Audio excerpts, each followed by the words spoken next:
Алдыңғы толқын ағалар деген бар ғой, біз енді алдымыздағы әпкелеріміз бізге үлгі болады дедік қой. Сонымен Әлібиге әділдік деп халықтан ақша жинағанымызды барлықтарыңыз білесіздер. Мен ол баланы танымаймын да, ол маған туыс та емес, жақын да емес, шәкіртім де емес. Бірақ ақша жиналды. Одан кейін маған шабыттың студенттері Меруерт апай, ақша қайда, адвокаттар қайда, анау түрмеде Әлібиді ұрып кетті, ұрып тастады деп маған менің мазамды алды. Мазамды алғанда мен апатайыма хабарластым. Апатайым білет мен неге оған хабарласқанымды. Есеп берейік халыққа, адвокаттарға төлеген ақшалар қайда, чектар қайда, договорлар қайда деп. Болды, содан бір бәле басталды ғой. Құдай-ау, не қылған кекшілі адам едіңіз, апатай. 2 ай бойы менің әсіресе 80-нен асқан анамның құтын қашырған, апатай. Ескі видеоларды шығарып, соңыма бір сауатсыз қатынды шығарып, мен енді тоқтамаймын. Менде жұмыс жасап жатырмын, және де сіздің ескі видеоңызды шығарамын.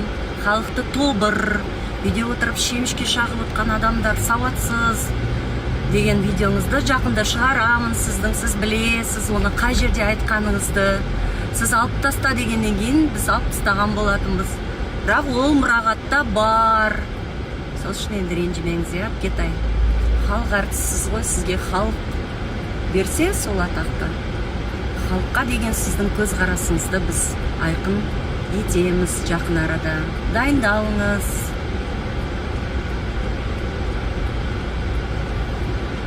Майра Ильясованың артынан кім түсіп жүр? Ол қазірден емес. Оның түскеніне 3-4 жылдай болып қалған екен. Не нәрсе болса да ол жалғыз Майра апайдың емес, біраз адамның артынан түсіп жүрген көрінеді. Тойыңа шақыршы, мен барамын сенің тойыңа деп барады екен де, ол тойда бір өлең айтып, содан кейін сен менің тойы ақшамды төлеген жоқсың, мен сені сотқа берем деп айтады екен. Ашық түрде ол адамдар бар, ешкім өтірік айтып тұрған жоқ. Оны жасап жүрген кім? Ол Меруерт Түсіпбекова. Меруерт, естіп тұрсаңыз сізге айтайын. Сіз ең әуелі Майра апайдың дәрежесіне жетіп алыңыз. Тура солай, сол күні екі концерт өтті, 2 кеш өтті, творчестволық Таңатар, Досымжан Таңатаровтікі өтті, және Майра апайдікі өтті. Екеуін сыйлаған сол әріптестері 2 тойда да келіп, құшақ гүлдерімен келіп құттықтап жатты. Ал енді сіз сол жерде болмадым екен деп, алталашқа жар салып, өсек аяңменен күріштің арқасында күрмек су ішіп, олай қайып қумаяқ қойыңыз. Динара Сатшанға берген Майра апайдың интервьюында ондай әңгіме айтылмаған. Искусственный интеллект деген болады ғой, жасанды интеллект арқылы жасап, оны сіз өзіңіз ашқан парақша деп ойлаймын. Менің күдігім солай. Сіз ашқан парақша деп ойлаймын. Менің атанам қыста адамнан қар сұрамаған адамдар мені адал бол, шыншыл бол, жетімді жылатпа, жетімнің қақын жеме деп тәрбие берді. Ол тәрбиеден асып кете алмаймын. Мен тек қана есепті сұрадым, және адвокаттармен договорды сұрадым, болды. Мен ол кісіге сен ақшаны жеп қойдың, қайда жібердің ақшаны деп айтқан жоқпын. Мен есеп сұрадым. Міне Перизат Қайраттың ісінен кейін бұл тіпті айқындала бастады. Дұрыс екен, халықтан жиналған ақшаның есебі болу керек.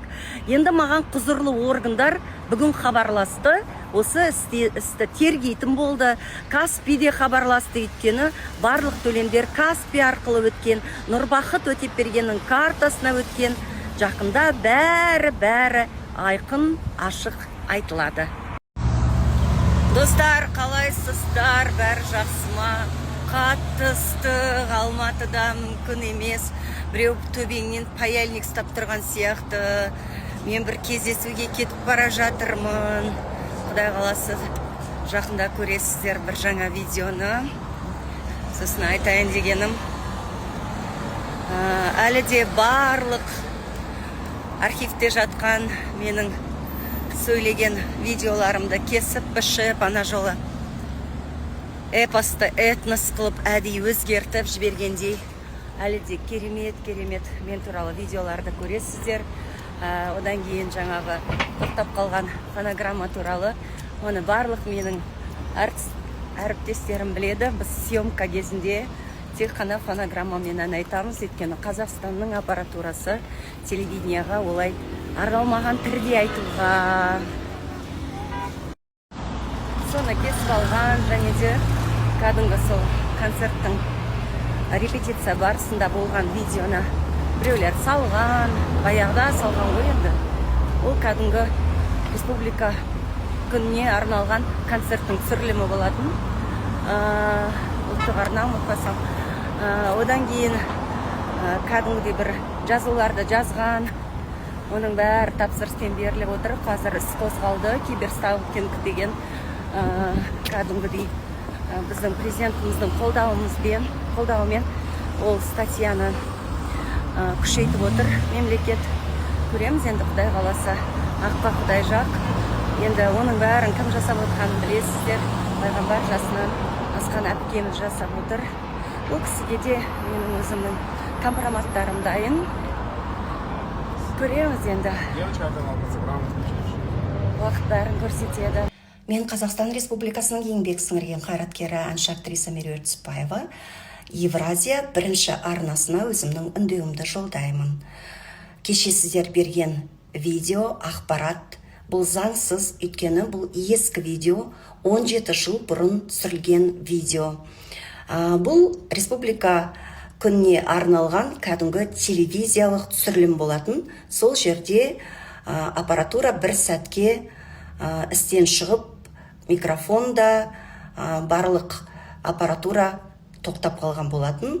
Сол видеоны біреу басында бір қалжың ретінде түсіріп алып, артынан ол кәдімгі үлкен дау-дамайға ұласты. Бұл жаңалықты кеше болған уақиғадай бердіңіздер. Существует срок давности. Енді егер сіздерге заказ беріп, не қылғанда да осыны көрсетіңіздер десе, онда мен ойлаймын, заң алдында сіздер жауап бересіздер. Қалайсыздар? Кешеден бері бір еріккен адамдар статистика жинау мақсатымен бе, әлде қайтадан бір дау-дамай іздеп бе, немесе ол Баян Мақсатқызының жаулары ма, менің жауларым ба, кім біледі енді. 100 жыл өтіп кеткен бір видеоны алып шығып, желіге салып жатыр. Солған қатысты көп сұрақтар болып жатыр. Бұл видео 5-6 жыл бұрын ұлттық арнада Қозы Көрпеш, Баян Сұлу атты сериал түсіріліп, зиялы қауым бұны қабылдай алмай, сол кезде Баян Мақсатқызына мен де өзімнің пікірімді білдірген едім. Содан кейін ол сериал эфирден алынып тасталған. Сол үшін енді провокацияға сенбеңіздер, бәрі жақсы, ол ескі видео.